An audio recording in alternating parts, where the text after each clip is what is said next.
शांति 28 जून 2025 बाबा की मुरली के अव्यक्त इशारे। आत्मिक स्थिति में रहने का अभ्यास करो, अंतर्मुखी बनो। आत्मा शब्द स्मृति में आने से ही रूहानियत के साथ शुभ भावना भी आ जाती है, पवित्र दृष्टि हो जाती है।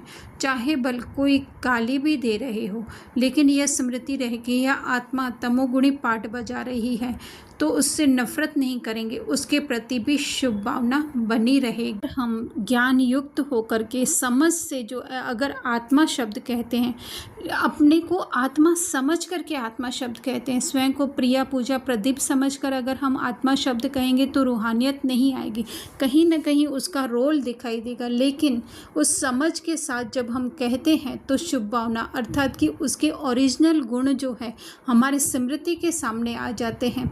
तो बाबा कह रहे हैं पवित्र दृष्टि अर्थात कि उसके रोल के पीछे जैसे हम एक्सरे मशीन बन जाते हैं, उसके वर्तमान रोल को न देख करके उसकी सत्य स्वरूप आत्मा को जब हम देखने लगते हैं तो वही हो जाता है पवित्र दृष्टि होना या शुभ भावना आ जाना। फिर जो है उनका रोल देखते हुए भी जैसे कि हमें दिखाई नहीं देता है, तो बाबा कह रहे हैं जैसे तमोगुणी पाठ बजा रही है तो उससे नफरत, क्योंकि हमारी स्मृति में हमारी भी सत्य स्वरूप आत्मा है और उनकी भी सत्य स्वरूप आत्मा है, आत्मा की समझ है, तो फिर जो है शुभ भावना